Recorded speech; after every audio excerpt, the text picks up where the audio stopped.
Dokumen-dokumen yang sudah terbukti, dokumen yang bisa kita kategorikan sebagai dokumen-dokumen hoax. Sayangnya dokumen hoax ini justru dijadikan sebagai referensi untuk membenarkan, membela iman ataupun kitab suci mereka. Ini sebenarnya sekali lagi ada krisis dalam iman atau krisis dalam agama yang mereka yakini. Nah, kalau kita berbicara tentang Injil dalam hal ini, tentu berbicara tentang apa-apa yang ditulis dan kemudian dikisahkan dan diteruskan diwartakan oleh gereja, bahwa kabar baik atau Injil itu adalah tentang Kristus, tentang juru selamat, tentang Allah yang berinkarnasi menjadi manusia untuk menyelamatkan manusia dari keterpurukan, dari terkungkung oleh dosa dan kematian. Nah, itu Injil berbicara ke arah sana. Itulah apa yang konten apa yang ada di dalam Injil tadi. Ada pertobatan, ada pengampunan dosa, ada kurban anak domba Allah yang tak bercacat celah untuk menebus manusia.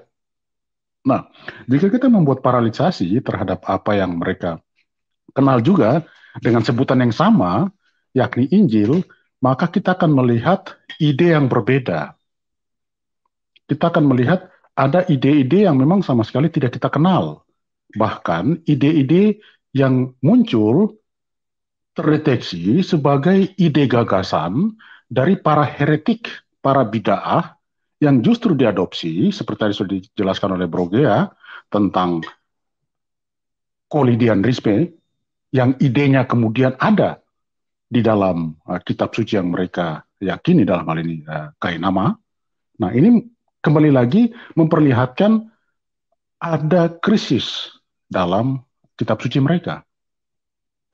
Nah, jika mereka ingin mensangkut pautkan dan kemudian mau mensejajarkan ataupun mau menyamanyamakan, maka semakin lebar, semakin besar celah jurang itu. Krisis itu semakin parah dan semakin terkuak dan semakin menjadi nyata, terlihat jelas bahwa memang ada masalah dalam kitab suci ataupun apa yang mereka imani, sumber yang mereka imani, yang menjadikan dasar iman mereka. Karena dengan era digital ini sangat mudah untuk kemudian orang bisa mengakses apapun juga. Bahkan bisa mengakses inskripsi peninggalan arkeolog ataupun bukti-bukti arkeolog untuk kemudian melihat menjadi hal yang nyata bahwa tidak ada dukungan dari fakta realita terhadap kisah-kisah yang mereka klaim sebagai bagian daripada Injil. Jadi mungkin kita berdiri pada posisi yang tegas saja bahwa ini ada sama nama, tetapi isinya beda. Dengan demikian, tentu walaupun sama nama, isi beda, berarti kita berbicara tentang hal yang sama sekali berbeda. Dan biarlah itu menjadi keyakinan mereka. Dan jika mereka mau memaksa-maksakan, maka yang muncul adalah kita akan mengatakan bahwa apa yang ada, apa yang kalian yakini sebagai Injil yang mungkin jatuh ataupun diberikan kepada nabi Anda, itu adalah Injil yang oleh sejarah gereja dikategorikan dalam kitab-kitab berisikan ajaran bidah, heresi, dan sesat. Nah, itu yang bisa kita respon. Jika mereka tidak menyamanyamakan, ya silahkan saja, itu iman kalian. Tetapi begitu mau menyamakan, maka kita akan memberikan reaksi bahwa minta maaf, kisah yang kalian katakan sebagai Injil itu bukanlah seperti yang diimani oleh gereja sejak abad pertama. Melainkan kisah-kisah itu adalah bagian dari kitab-kitab yang muncul kemudian yang dalam sejarah gereja sudah dikategorikan, sudah diidentifikasikan sebagai kitab-kitab ataupun kisah-kisah yang bersumber dari orang-orang kelompok ataupun oknum yang telah dikatakan, telah diidentifikasikan sebagai pengajaran yang sesat, heresi, dan bid'ah. Mungkin seperti aja, Bro Gia, sementara. Ya, baik. Terima kasih Paman Ivan sudah menyampaikan pernyataannya atau juga sanggahannya terhadap tuduhan-tuduhan itu. Kita berikan lagi kepada tamu baru kita, Bey Benga, silakan. Selamat malam.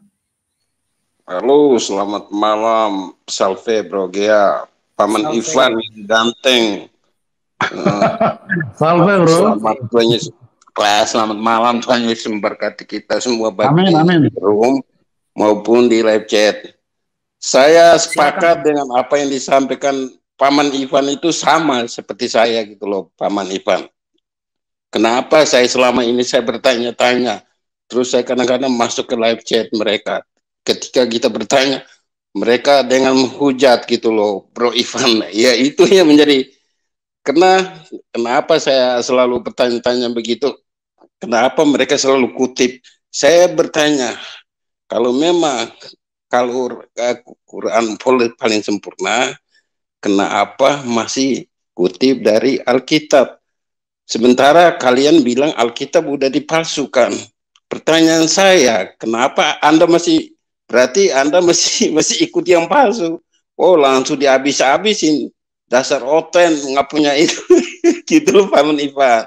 Kesimpulan saya, tanpa Alkitab mereka akan punah gitu loh, Bro Ivan. Itu kalau menurut penilaian saya.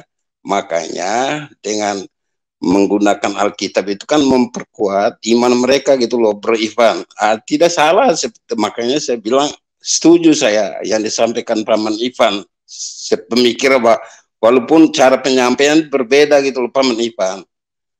Ya, jadi yang saya dimaksud di sini, ya kalau memang Quran yang paling sempurna, bahas aja lah Quran itu loh. Jangan sampai kutip-kutip dari Alkitab untuk cari pembenaran gitu loh, Paman Ivan. Itu maksud saya. Nah, makanya kita kaum awam ini jangan terjebak. Ya, kalau memang belum pintar, jangan pernah coba masuk ke channel mereka, karena mereka itu kan pintar memutarbalikkan fakta gitu loh, Paman Ivan. Itu kalau menurut saya. Kadang-kadang orang pintar aja mereka bisa bisa dibalikan, bisa memutarbalikkan fakta gitu loh, Paman Ivan. Kadang-kadang saya sayangi kepada saudara-saudara kita Kristen masuk ke channel itu, saudara kita sebelah itu kan, kalau belum mumpuni jangan pernah coba-coba. Orang yang mumpuni aja masih mutar balikan fakta, mereka masih bertanya-tanya tentang Tritunggal itu loh, Bro Ivan. Padahal udah jelas berkali-kali kita mengatakan begini, tapi mereka selalu main kata-kata gitu loh, Pak Ivan, Bro Degea. Itu kalau menurut saya gitu loh, Bro Gea. Sementara yang tadi Pak Ivan bilang, mereka kan selalu mengutip dari kitab-kitab yang heresi gitu, bid'ah tuh. Contohnya itu kutipan itu Barnabas karangan Warakabi Novel. Mereka kan ambil dari situ. Yang dalam bahasa Ibrani sama bahasa Arab kalau nggak salah itu, Pak Gea. Makanya saya itu sebelum itu kan saya harus analisa gitu loh. Ini apakah benar nggak? Ini sumber primer atau cuma abal-abal? Begitu loh, Bro Gea, Bro Ivan. Ini menurut pemikiran saya, Bro Ivan sama Bro Gea. Kira-kira begitu.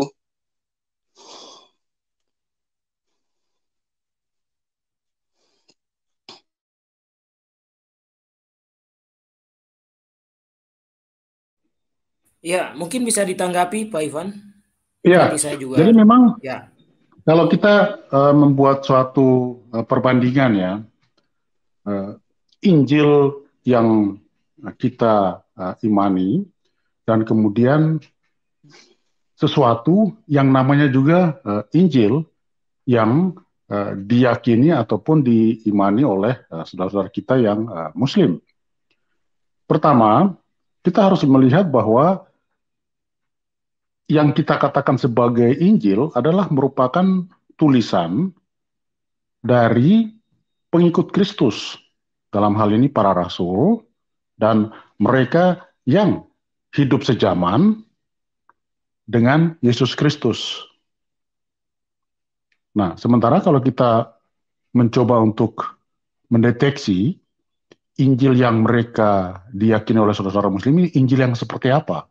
Ternyata kita lihat bahwa Injil yang mereka imani adalah sebuah kitab yang diberikan kepada seorang bayi bernama Isa yang baru lahir masih dalam buayan ataupun masih dalam gendongan ibunya yang bernama Maryam, yang kebetulan mempunyai paman bernama Harun dan ayahnya bernama Imran.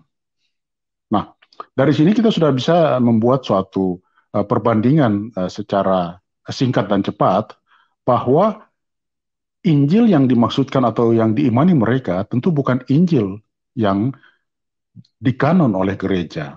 Nah, dari sini saja kita sudah melihat bahwa tidak bisa ada disama-samakan ataupun dicari benang merahnya. Karena apa? Karena konteksnya sudah berbeda sekali. Latar belakang hadirnya kitab yang dikatakan sebagai Injil itu berbeda, bahkan bertolak belakang.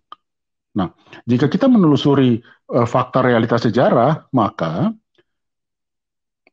kitab Injil yang kita miliki yang dikanon, Injil Matius, Markus, Lukas, dan Yohanes, dan kitab-kitab lain yang kemudian kita kenal sebagai Perjanjian Baru, itu sangat berbeda dengan realita fakta sejarah yang mereka klaim sebagai Injil, sebuah kitab yang diberikan kepada seorang bayi dalam buayan yang bernama Isa.